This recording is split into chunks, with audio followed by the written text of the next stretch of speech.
남부권의 장마가 아직 시작되진 않았지만 석 달 전 대형 산불 피해를 본 산청과 하동 지역에선 벌써 산사태가 걱정입니다. 한편 이번 산불의 원인은 예초기 작업 중 핀 불티인 것으로 확인됐습니다. 정부가 조만간 20조 원 이상 규모의 2차 추경 예산안을 확정하고 국회에 제출할 것으로 보입니다. 내수 진작용 소비 쿠폰을 전 국민에게 줄지 선별 지급할지를 두고 막바지 검토가 진행 중입니다. 이재명 대통령이 취임 12일 만인 오늘 주요 7개국 정상회의 참석을 위해 출국했습니다. 이재명 정부 5년의 청사진을 그릴 국정기획위원회도 오늘 공식 출범했습니다. 김건희 여사 관련 의혹 수사를 맡은 민중기 특검이 특검보 후보 8명을 대통령실에 추천하면서 수사팀 구성에 착수했습니다. 그동안 검찰 수사에서 밝혀내지 못했던 여러 의혹의 실체를 밝혀낼지 주목됩니다.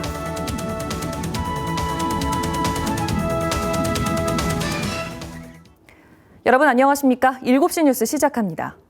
남부권의 본격적인 장마가 아직 시작되진 않았지만 벌써 산사태 걱정이 이어지는 곳이 있습니다.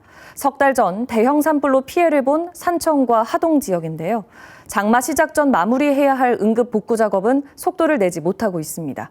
첫 소식 배수영 기자입니다. 지난 봄 대형 산불로 큰 피해를 입었던 산청 중태마을. 이 마을에 사는 오창수 씨는 지난달 약 1시간가량 내린 소나기에 침수 피해를 당했습니다. 산불 피해 나무와 흙더미가 개울에 떠내려와 흐름을 막으면서 범람한 개울물이 집으로 들이닥친 겁니다. 대나무 가지들, 그다음에 그 일반 나무 구루터기들, 탄 구루터기들이 많이 내려와가지고 이 배수가 제대로 안 돼서. 불안한 주민들은 개울에 쌓이는 낙엽과 흙더미를 직접 치우며 또 닥칠지 모를 피해에 대비합니다. 돌이 많이 들어와서 혼났대요. 그래서 저희 하루 피신 갔었거든요. 그래서 오늘 제가 여기를 치우면 저 아래에 있는 가정들이 어렵지 않을까 싶어서요. 취재진이 현장을 둘러보니 계곡 곳곳에는 죽은 나무들이 물 흐름을 막고 있습니다. 산 등성이엔 금깨 탄 나무가 그대로 방치되어 있습니다. 장마철에 접어들었지만 산불 피해목 제거 작업이 아직 끝나지 않아 토사 유출로 인해 산사태가 발생하지 않을까 주민들은 걱정하고 있습니다. 산불 피해를 입은 나무를 장마 전에 모두 제거해야 하지만 가파른 경사 때문에 속도를 내지 못한 탓입니다. 저희들이 안 오니까 위험하고. 좀 늦어질 가능성이 있네요. 장마 전까지 끝냈어야 되는데. 불탄 나무가 빗물을 저장하지 못해 산불 발생 지역의 산사태 비율은 일반 산림보다 200배, 토사 유출량도 서너 배 높습니다. 산불 피해 상처가 아물기도 전에 산사태 걱정까지 주민들의 실험은 더욱 깊어지고 있습니다. KBS 뉴스 배수영입니다. 한편 산청 하동 산불의 원인은 예초기 작업 중 튄 불티인 것으로 확인됐습니다. 경찰은 당시 제초 작업을 했던 70대 농장주를 산림보호법 위반 혐의로 불구속 송치했습니다. 계속해서 이형관 기자입니다. 산림 3,300여 헥타르를 태우고 14명의 사상자를 낸 산청 하동 산불. 열흘 동안 이어진 산불은 수많은 이들의 삶의 터전을 잿더미로 만들었습니다. 2, 30 사이에 온산이 불가졌겠다. 쉬다가 이제 작업을 준비하고 이제 일어서는 순간에 이 불로 발견한 거죠. 석 달 가까이 수사해온 경찰은 예초기 작업 과정에서 튄 불티가 마른 풀에 옮겨 붙으면서 불길이 번졌다고 밝혔습니다. 당시 제초 작업을 하던 70대 농장주는 과실로 산불을 낸 혐의로 검찰에 불구속 송치됐습니다. 이 농장주는 불이 난 뒤에도 조기 진화에 적극 대응하지 않았던 것으로 나타났습니다. 소방, 국립과학수사연구원 합동감시, 압수수색, 관련자 진술 등을 종합해서 사고 원인을 확인했습니다. 예초기 불티로 인한 산불은 흔치는 않지만 한번 발생하면 대형 산불로 이어질 수 있습니다. 이 때문에 예초기처럼 불꽃이 나는 장비를 쓸 때는 대기가 건조하거나 강한 바람이 불 때는 피해야 합니다. 작업 전 마른 풀이나 낙엽을 정리하고 주변에 물을 뿌리는 등 조치도 필요합니다. 올 들어 예초기로 인한 산불은 전국에서 6건이 발생했습니다. 예초기 톱날이 돌에 부딪히면서 발생하는 불티로 인해 갖고 산불로 확산될 우려가 매우 높습니다. 진화도 우라도 준비하시고 작업하실 것을. 경찰은 경남 산불 진화 과정에서 숨지거나 다친 공무원 등 9명과 관련해서는 추가 수사를 진행 중입니다. KBS 뉴스 이형관입니다. 장마철엔 침수 피해뿐 아니라 땅 꺼짐 사고도 걱정입니다. 연간 땅 꺼짐 사고의 절반 이상이 장마 기간을 포함한 여름철에 집중되기 때문입니다. 김민경 기자가 보도합니다. 멀쩡한 도로 위에 순식간에 생긴 구덩이. 달리던 차량은 피할 새도 없이 빠졌습니다. 지난 3월에도 도로 대부분이 무너진 대형 땅꺼짐 사고로 사망자가 발생했습니다. 이런 땅꺼짐 사고는 언제 많이 일어날까? 최근 5년간 월별 사고 건수를 분석했더니 장마철이 시작되는 6월부터 급증하기 시작해 8월에 최고조에 이르는 거로 나타났습니다. 한 해 사고의 절반 이상이 여름철에 집중된 겁니다. 땅꺼짐은 지하의 토사가 빗물 등에 쓸려가며 생긴 빈 공간으로 지반이 내려앉으며 발생합니다. 폭우가 장기간 이어지는 장마와 무관하지 않다는 분석입니다. 장마 때 많은 빗물이 스며들어 상하수도 간을 덮고 있는 흙의 압력이 변화하면서 관이 파손되고 이물의 토사가 유실되면서 지반이 침하되기 쉬운 조건이 됩니다. 올해 장마가 이미 제주 지방부터 시작된 데다 6월 예상 강수량이 평년보다 많을 거로 예보된 상황.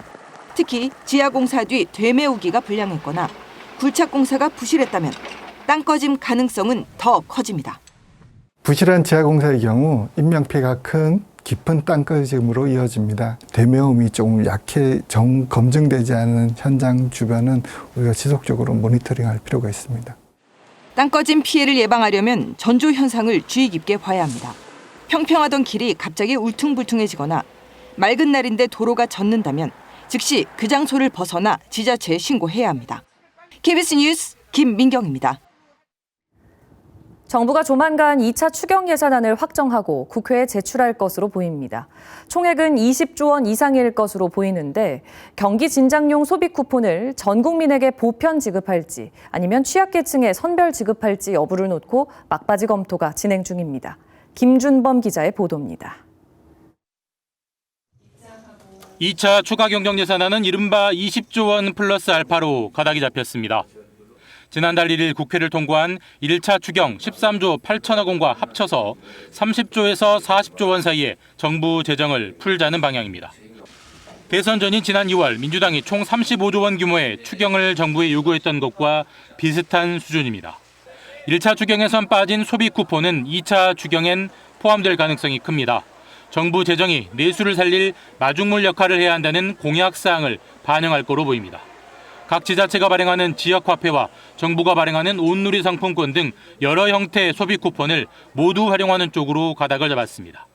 막바지 조율 대상은 지급 범위입니다. 이재명 대통령과 민주당은 대선 유세 기간 내내 전 국민 보편 지급이 소비 진작에 더 좋다는 입장을 반복했습니다. 다만 올해 세수가 목표치보다 부진할 것으로 예상되는 점을 고심하는 거로 알려졌습니다. 정부는 올해 본 예산을 짜면서 지난해보다 국세를 45조 원가량 더 걷겠다는 방침을 세웠지만 최근 경기 부진 탓에 목표치 달성이 어렵다는 관측도 있습니다. 소득 상위 1, 2%인 국민을 제외하고 소비 쿠폰을 주거나 전 국민에게 지급하되 저소득층일수록 많이 주는 차등 지급 방안 등도 검토하는 걸로 알려졌습니다. 정부는 소비 쿠폰 지급 방식 등을 정한 뒤 민주당과 당정협의를 열어 최종 정부안을 확정할 예정입니다. KBS 뉴스 김준범입니다. 이재명 정부 5년의 국정운영 청사진을 제시할 국정기획위원회가 오늘 공식 출범했습니다. 앞으로 최대 80일간 국정과제와 정부 조직 개편안 등을 마련하게 됩니다. 이 소식은 김청윤 기자가 보도합니다. 국정기획위원회가 현판식과 함께 공식 활동에 돌입했습니다. 대통령직 인수위원회를 대신해 이재명 정부의 국정과제 로드맵을 마련하는 역할입니다. 앞으로 2달간 연장 시 최대 80일까지 활동하게 됩니다. 새 정부가 추진할 정책과제를 정리해 우선순위를 정한 뒤 과제별 5개년 추진 계획을 세우게 됩니다. 8년 전 문재인 정부 당시 운영됐던 국정기획자문위원회와 기능은 비슷하지만 규모는 확대됐습니다. 국정기획위는 이 대통령의 정책 참모로 꼽히는 이한주 위원장을 필두로 진성준 민주당 정책위의장, 김용범 대통령실 정책실장, 방기선 국무조정실장이 부위원장을 맡아 위원회를 이끌게 됩니다. 이한주 위원장은 국정과제 수립에 속도감을 내세우면서도 현장 이견 수렴과 예산과 법령, 규제 합리화 등으로 실행력을 극대화하겠다고 밝혔습니다. 지난 3년간이 고비였는데 지난 3년간 저성장의 늪을 우리는 구해내지 못했었습니다. 지난 정부에서 시작했어야 될 일을 3년 늦추어서 지금 새로 시작해야 됩니다. 위원장단 산하분과는 국정기획과 경제, 사회 등 7개로 현역 민주당 의원들이 대거 합리해 활동합니다. 특히 정부 조직 개편안에 대해서는 별도의 TF를 구성할 계획입니다. 기획재정부와 여성가족부, 환경부, 검찰청 등이 대상으로 거론되는데 권한 분산과 정부 효율성 강화, 기후위기 대응이 조직 개편의 핵심이 될 전망입니다. KBS 뉴스 김청윤입니다. 이재명 대통령이 오늘 주요 7개국 정상회의 참석을 위해 캐나다로 출국했습니다. 취임 12일 만에 국제외교 무대에 데뷔하게 되는 건데 현지에선 초청국 주요 정상들과 양자회담을 할 예정입니다. 방준원 기자의 보도입니다. 이재명 대통령이 김혜경 여사와 함께 1박 3일 일정으로 첫 해외 방문에 나섰습니다. 캐나다에서 열리는 G7 정상회의에 초청국으로 참석하는 일정입니다. 이번 방문으로 계엄 사태 이후 우리나라의 민주주의 회복을 알리고 멈춰있던 정상외교를 복원하게 될 거라고 대통령실은 밝혔습니다. 또 관세 등 당면한 경제통상 현안에 타개 방안을 모색할 수 있다는 점에서 G7 참석 의미가 크다고 보고 있습니다. 이번 자리를 통해 각국 정상들과 유대감을 형성하고 통상 문제를 비롯한 현안에서 실질적 성과를 낼 수 있는 토대를 마련할 것입니다. 미국, 일본 정상이 모두 참석하는 만큼 양자회담도 조율 중입니다. 국익과 실용의 관점에서 주요 국가의 우호 협력을 강화하는 동시에 통상, 무역 등 현안 논의에서 진전을 이루는 기회를 갖게 될 것입니다. 다만 G7 정상회의에서 대중국 견제 메시지가 나올 경우 이 대통령의 실용 외교가 곧바로 시험대에 오를 수도 있습니다. 러시아와의 초반 관계 설정도 까다로운 과제인데 이번 G7 회의에 우크라이나 젤렌스키 대통령이 참석할 수 있는 만큼 회담에 대비하고 있습니다. 이 대통령은 확대 세션에도 참석해 G7 국가 정상들과 만나는데 에너지 공급망 다변화, AI와 에너지 연계를 주제로 2차례 발언에 나서기도 합니다. 이 대통령은 이곳 캐나다에 도착하자마자 양자회담 등 G7 일정에 나설 예정입니다. 취임 후 처음으로 국제 외교 무대에 서게 되는 건데 역대 대통령들과 비교하면 매우 빠른 편입니다. K거리에서 KBS 뉴스 방준원입니다. 국회에서는 여야 지도부가 일제히 새 진영을 갖추고 있습니다. 먼저 더불어민주당은 김병기 신임 원내대표가 민생 회복을 강조하며 공식 일정을 시작했습니다.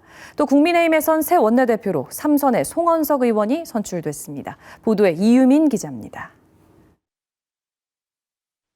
더불어민주당 김병기 신임 원내대표가 오전 현충원 참배로 공식 일정을 시작했습니다.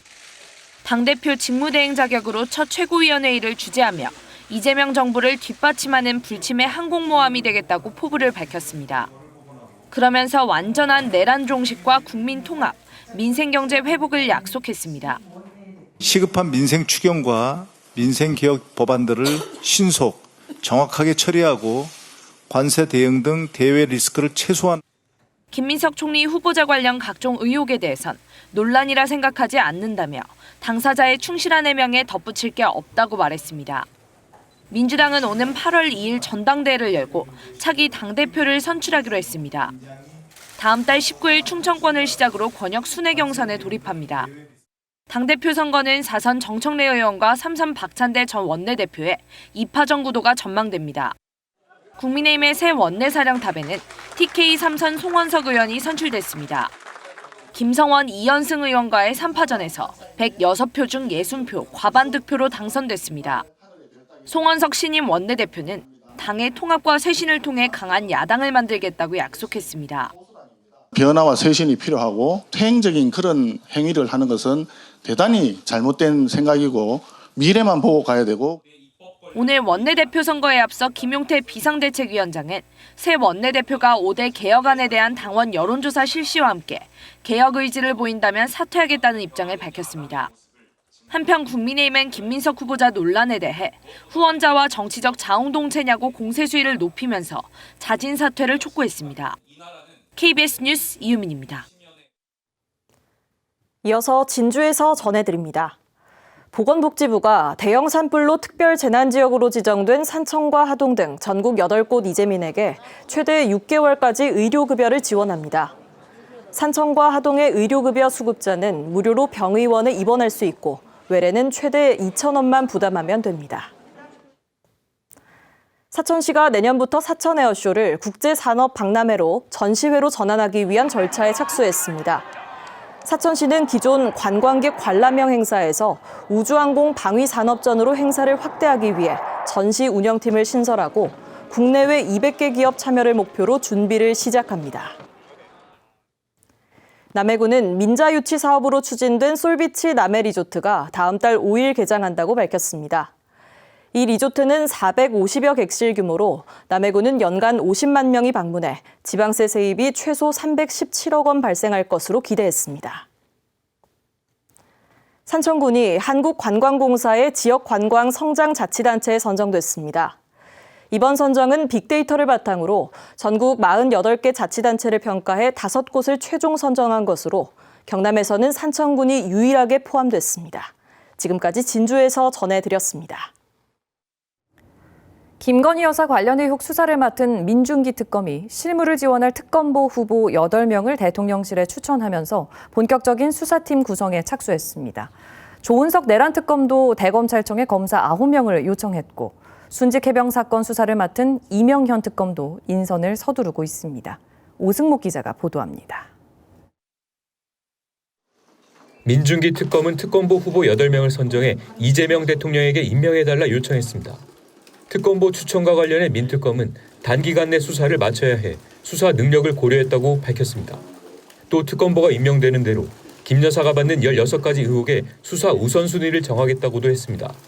현재 법으로서 검토하고 있고요. 특검보 임명이 완료되면은 함께 검토해서 정할 생각입니다. 순직 해병 수사 방해 의혹 사건을 수사하는 이명현 특검도 특검보 인선을 최우선 업무로 두고 있다고 말했습니다.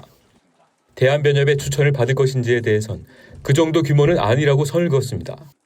일부는 되고 있고요. 계속 지금 진행되고 있습니다. 그 실체적 진실에 열정을 갖고 하시는 분들을 원합니다. 이 특검은 이른바 윤 전 대통령이 수사에 개입했다는 의혹인 VIP 경로서를 포함해 사건을 전체적으로 들여다볼 생각이라고 설명했습니다. 내란 사건 수사를 맡은 조은석 특검도 오늘 대검찰청에 고검 검사급 검사 9명에 대한 파견을 요청했습니다. 중간 간부급 검사들로 수사 실무를 이끌 핵심 인력이 될 것으로 보입니다. 조 특검은 또 서울 고검엔 군사 기밀 등 수사 보안과 비용 등을 고려해 사무실을 제공해달라 요청했습니다.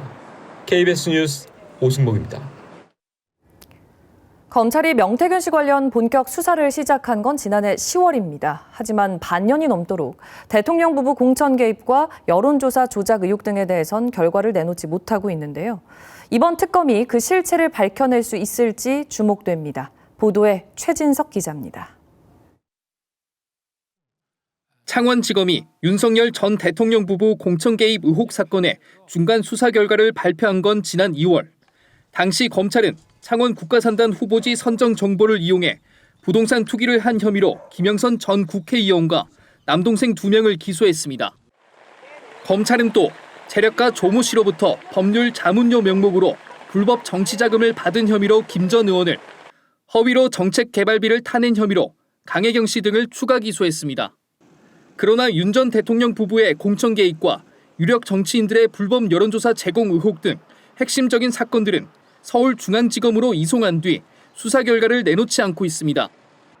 명태균 씨의 처남 채용 청탁과 창원 산단 정보 누설 의혹에 대해서도 기소 여부조차 결정하지 못한 상황. 출범을 앞둔 김건희 명태균 특검에서 해당 의혹들을 비롯한 16개 의혹을 집중 수사할 예정입니다.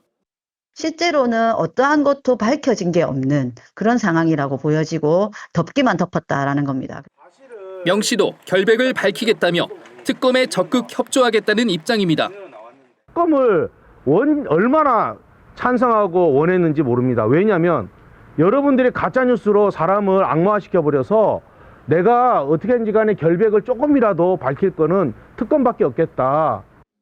이재명 대통령이 특검보를 임명하면 최대 205명 규모로 특검은 꾸려져 최장 170일 동안 관련 의혹을 수사합니다. KBS 뉴스 최진석입니다. 법원이 내란 혐의로 구속 기소된 김용현 전 국방부 장관에 대한 보석을 결정했습니다. 법원은 김 전 장관에게 형사재판 관련자를 만나거나 연락하지 말 것을 조건으로 제시했는데 김 전 장관은 보석 결정에 불복했습니다. 신현욱 기자의 보도입니다. 내란 혐의로 구속돼 재판을 받아온 김용현 전 국방부 장관이 보석으로 풀려납니다. 서울중앙지법 형사합의 25부는 오늘 김 전 장관의 조건부 보석을 결정했습니다. 지난해 12월 27일 구속된 김 전 장관은 오는 26일 6개월의 법정 구속기간 만료를 앞두고 있었습니다. 이에 검찰은 재판부에 김 전 장관에 대한 조건부 보석을 요청했고 김 전 장관은 반대 의사를 밝힌 바 있습니다. 재판부는 구속기간 안에 심리를 마치기 어렵고 통상 구속기간 만료를 앞두고 피고인의 출석을 확보하고 증거인멸을 방지할 조건을 부과한다는 점을 고려했다고 설명했습니다. 이와 함께 김 전 장관에게 보증금 1억 원과 주거 제한 등의 기본적인 조치와 함께 진행 중인 형사재판 관련자나 그들의 대리인 등과 만나거나 연락하지 말 것을 조건으로 제시했습니다.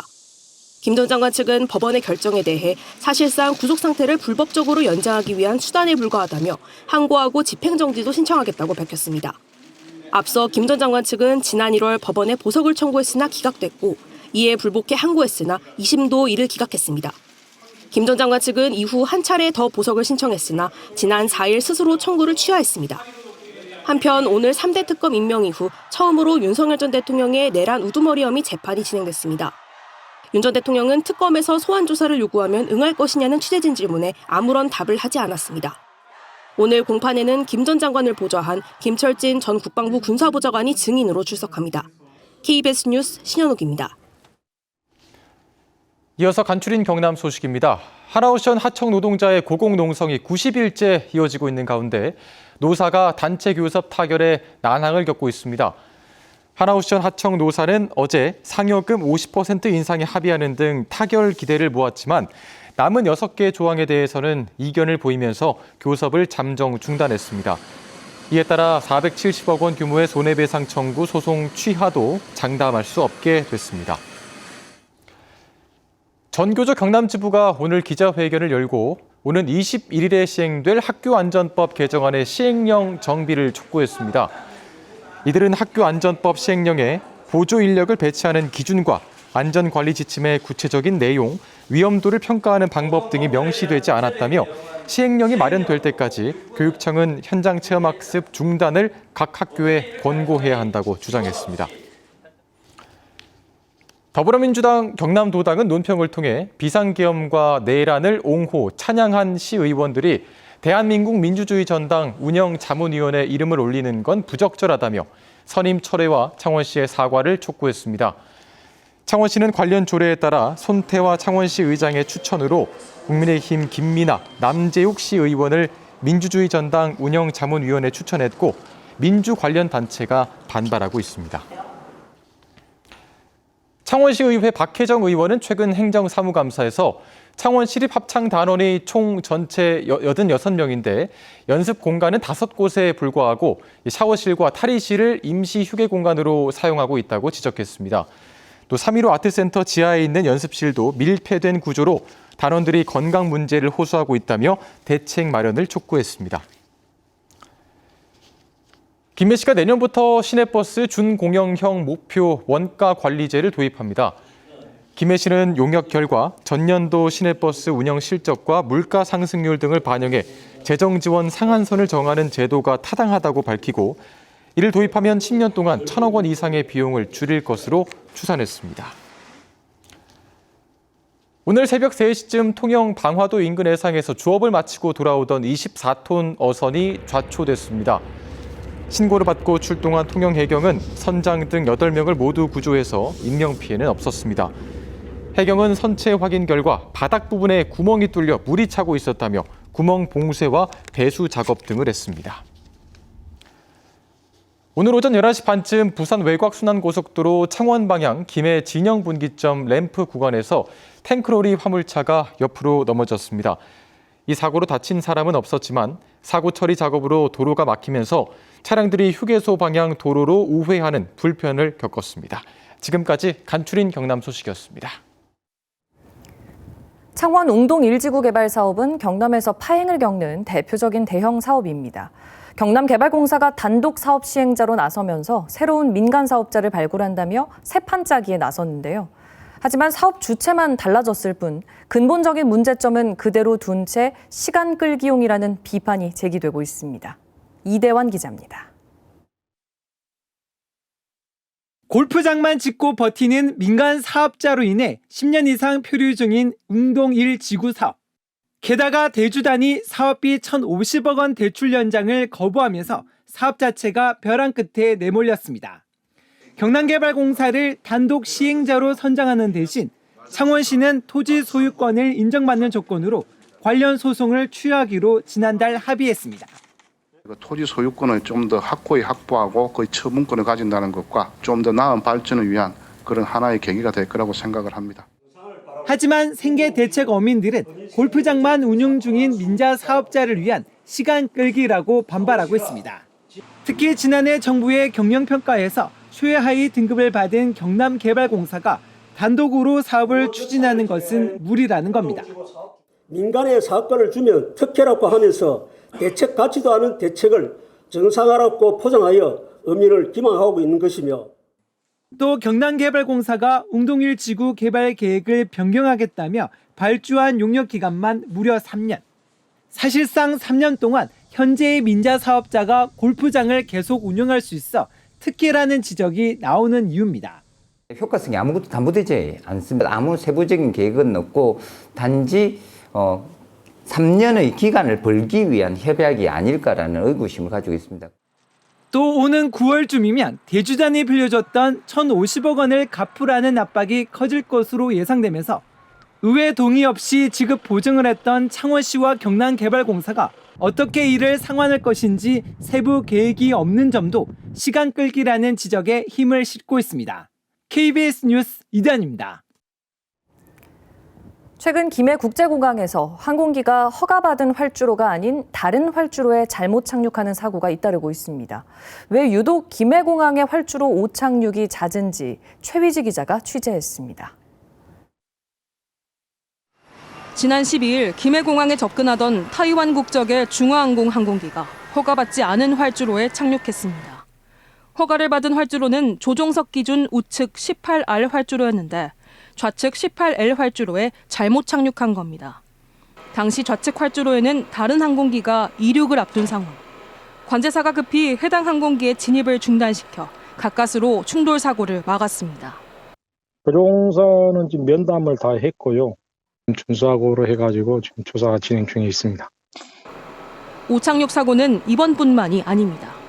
김해공항에서는 지금까지 모두 4차례의 항공기 오착륙 사고가 발생했습니다.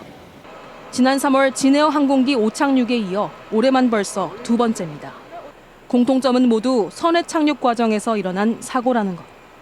김해공항에 접근한 항공기는 주로 남쪽에서 북쪽으로 직진 착륙하지만 남풍, 즉 뒷바람이 불면 반대 방향으로 착륙해야 합니다. 그런데 북쪽에는 돛대산이 있어 항공기가 활주로를 우측에 두고 시계 방향으로 180도 돌아야 활주로에 진입할 수 있습니다. 이때 다른 공항에 비해 착륙 준비 거리가 짧아 지형에 익숙하지 않은 경우 잘못 착륙할 가능성이 큽니다.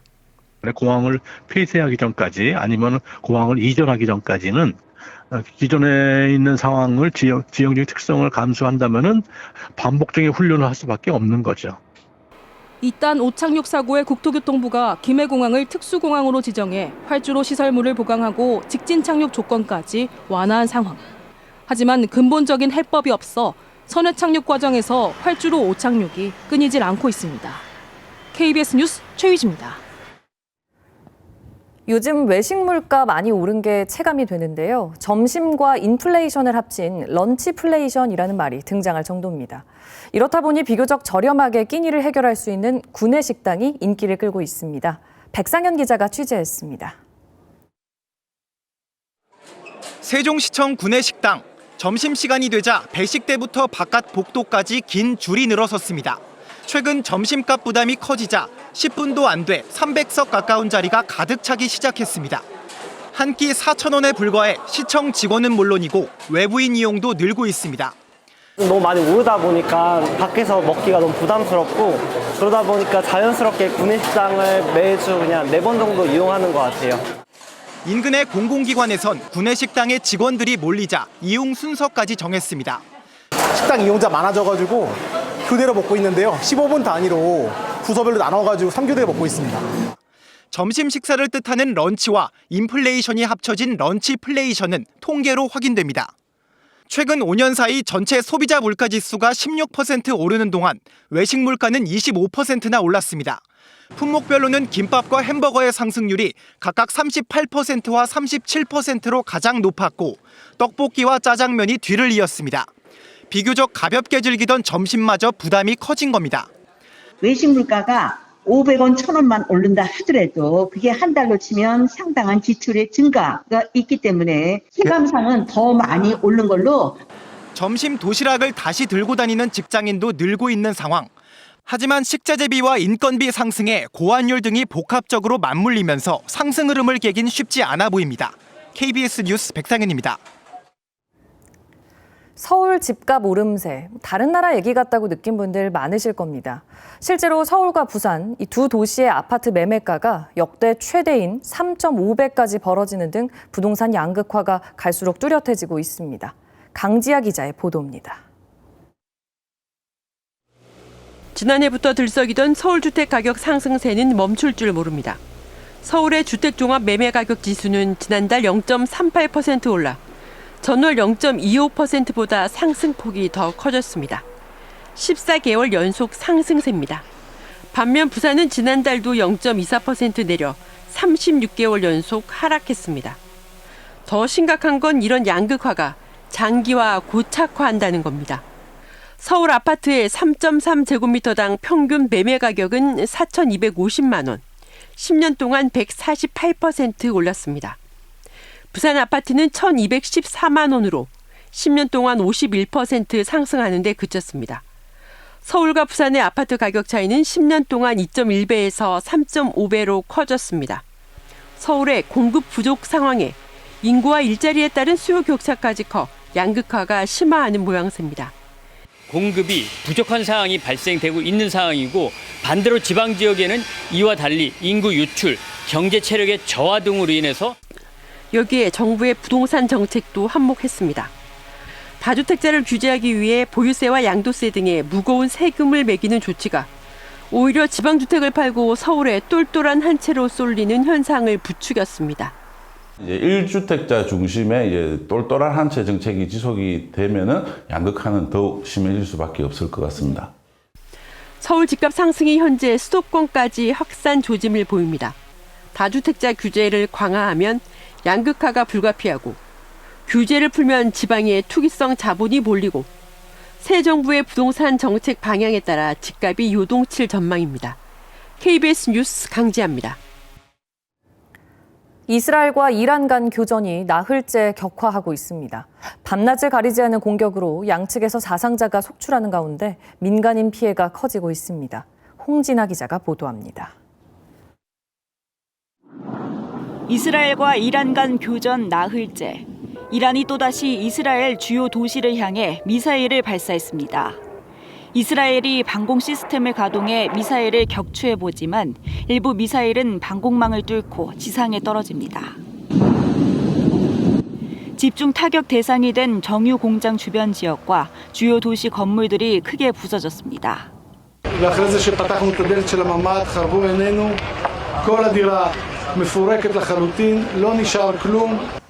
텔아비브에 있는 주 이스라엘 미국 대사관 분관 건물도 경미한 피해를 본 것으로 전해졌습니다.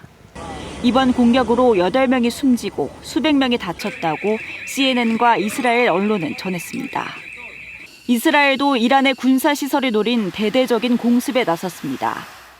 이스라엘군은 이슬람 혁명 수비대의 정예 부대인 쿠두스군의 지휘센터를 공습했다고 밝히면서 해당 지휘센터에서 이스라엘에 대한 테러 작업이 이뤄졌다고 주장했습니다. 이 밖에 미사일 기지 등 군사적 목표물 여러 곳을 타격 중인 것으로 전해졌습니다. 이스라엘 국방장관은 이란이 자국의 민간인을 공격한 데 대해 테헤란 주민들이 대가를 치를 것이라고 위협했습니다. 나흘째 이어진 공습으로 지금까지 이스라엘에서는 20여 명이 숨졌고 이란 보건당국은 최소 200여 명이 사망했다고 밝혔습니다. KBS 뉴스 홍진아입니다.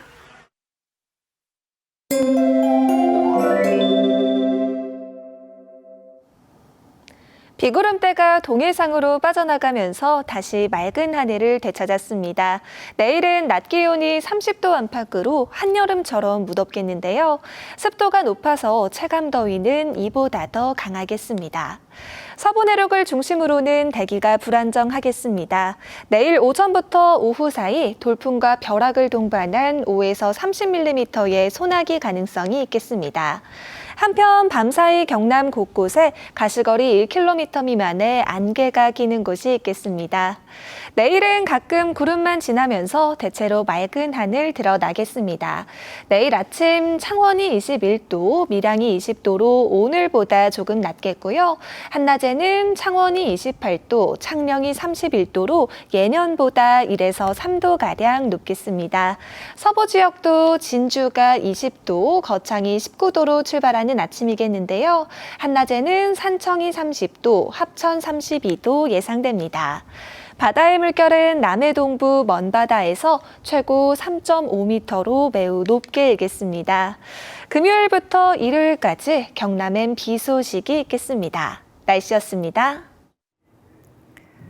7시 뉴스 마칩니다. 내일 뵙겠습니다.